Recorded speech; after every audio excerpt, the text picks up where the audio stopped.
बारामती विधानसभेची पोटनिवडणुकीच्या मतदान आज पार पडताना पाहायला मिळतंय। रेकॉर्ड ब्रेक मताधिक्याने खरं तर सुनेत्रा पवार यांना निवडून देण्यात यावं असं आव्हान प्रत्येक नेत्यांकडनं महायुतीच्या होताना पाहायला मिळतात। आपल्यासोबत राज्याचे मंत्री आणि राष्ट्रवादीचे नेते मकरंद पाटील आपल्याबरोबर आहेत। मकरंदजी, तुम्ही देखील संपूर्ण बारामतीच्या प्रचाराला उतरलेला होतात। तुमच्या नेत्या सुनेत्रा पवार निवडणुकीच्या रिंगणात आहेत। आत्तापर्यंत संध्याकाळचे 4 वाजतात आहेत। जवळपास 40 ते 45% मतदान प्रक्रिया जी आहे ती बारामतीमध्ये पार पडली आहे। तुम्हाला वाटतोय का मतदानाचा टक्का हा वाढला जाणार आणि अधिक मताधिक्याने सुनेत्रा पवार या निवडून येतील? नाही, प्रचंड उन्हाचा तडाखा आहे आणि त्यामुळं मतदानाची टक्केवारी म्हणजे प्रत्येक निवडणुकीमध्ये ज्या वेळेला उन्हाळा असतो त्यावेळेला 4 वाजेपर्यंत मताची टक्केवारी ही कमीच असते, परंतु 4 नंतर आता तिथं मतदारांच्या रांगा लागलेल्या आहेत आणि मला खात्री आहे की मतदानाचा टक्का चांगल्या पद्धतीनं वाढेल आणि वहिनी चांगल्या मताधिक्यानं, विक्रमी मताधिक्यानं विजयी होते। खरं तर ताईंब सुनेत्रा पवार यांच्यासोबतच 23 जण निवडणुकीच्या रिंगणात आहे। खरं तर ही निवडणूक बिनविरोध करण्याकरता कुठेतरी प्रयत्न झाले, परंतु नेते कमी पडले का ही सगळी निवडणूक बिनविरोध करण्याकरता? 23 जण या सगळ्या निवडणुकीच्या रिंगणात आहेत। अन्य कसं आहे की जे प्रमुख पक्ष आहेत, या प्रमुख पक्षाचा एकही उमेदवार वहिनींच्या विरोधामध्ये तिथं उतरलेला नाही। सगळ्या प्रमुख पक्षांनी वहिनींना पाठिंबा दिलेला आहे। उमेदवार कोण 20-22 उभे आहेत। आता आमच्या सातारमधले माझ्या 2 उमेदवार तिथं 2-3 उमेदवारांनी तिथं अर्ज भरले आहेत। आता बुलढाण्याचा मी पालकमंत्री आहे, बुलढाण्याच्या 1-2घांनी तिथं अर्ज भरले आहेत। म्हणजे बाहेरच्या उमेदवारांनी जाऊन बारामतीमध्ये अर्ज भरले।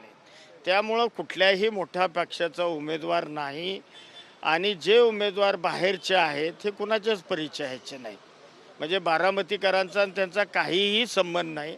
त्यामुळे त्यांच्या उमेदवारीचा काही परिणाम वहिनींच्या उमेदवारीवर होणार नाही आणि मताधिक्यावरही होणार। तर आज सकाळी सर्व पवार कुटुंबीय मतदानाचा हक्क बारामतीमध्ये बजावताना पाहायला मिळतात। रोहित पवार यांनी देखील मतदानाचा हक्क बजावल्यानंतर रोहित पवार माध्यमांशी बोलताना बोलले की दोन्ही राष्ट्रवादी एकत्रित आली असती तर मात्र अजित पवार पुढच्या भविष्यकाळात मुख्यमंत्री झाले असते, अशा पद्धतीचं वक्तव्य ते करताना पाहायला मिळतं।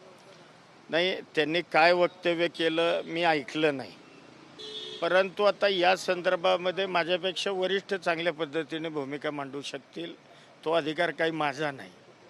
अलग लक्षात, मी काही रोहित दादांचं काही वक्तव्य ऐकलं नाही, त्यामुळे ते काय म्हणले काय नाही मला काहीच कल्पना नाही। परंतु रोहित पवार असं देखील म्हणाले की 2029ला पवार विरुद्ध पवार असाच संघर्ष बारामतीमध्ये होईल। युगेंद्र पवार आणि जय पवारांमध्येच ही सगळी विधानसभेची निवडणूक जी आहे बारामतीची अशी होईल, अशा पद्धतीचं मत त्यांनी व्यक्त केलं। आणि त्यासोबतच जय पवार यांनी देखील इच्छा व्यक्त केली की 2029ला मी विधानसभा निवडणूक लढणार म्हणून। नाही, पवार विरुद्ध पवार होईलच असं मला बिलकुल वाटत नाही।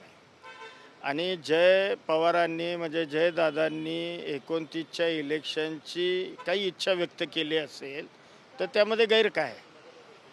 त्यामध्ये गैर काहीच नाही आणि मला वाटत नाही पवार विरुद्ध पवार इलेक्शन 29ला होईल। विधान परिषदेची निवडणुकीचं चाहूल लागलंय, पक्षाकडनं अनेक इच्छुक उमेदवार आहेत, कोणाच्या गळ्यात ही संपूर्ण माळ पडणार? कारण की आता अजित पवार नाही आहेत, त्या अशा सगळ्या परिस्थितीमध्ये एक जागा तुमच्या विधान परिषदेची तुमच्या पक्षाकडे आलेली आहे। काय कोणती नावं चर्चेत आहेत आणि कोणाची संधी सर्वाधिक आहे? नाही, इच्छुकांची संख्या भरपूर आहे पक्षाकडं, जागा साधारण एकच आमच्या वाट्याला येऊ शकते आणि अद्यापही पक्षाच्या वरिष्ठ नेत्यांची बैठक झालेली नाही। वहिनी आता आज बारामतीचं मतदान संपून उद्या काश्मीरच्या दौऱ्यावर 2 दिवस जाणार आहेत आणि 2 दिवसानंतर वहिनी काश्मीरवरून आल्या की मग आमच्या पक्षाच्या वरिष्ठ नेत्यांची बैठक पार पडेल आणि योग्य तो निर्णय ते या उमेदवारीच्या संदर्भात घेतील। धन्यवाद, तुम्ही आमच्याशी बातचीत केली। मकरंद पाटील होते। मकरंद पाटील म्हणतात की सगळा रेकॉर्ड जो आहे तो तोडला जाईल मतदानाच्या, अशा पद्धतीचं मत जे आहे ते मकरंद पाटील व्यक्त करताना पाहायला मिळतात। व्हिडिओ जर्नलिस्ट रवी साखरकरसह अक्षय मंकणी, TV9 मराठी, मुंबई।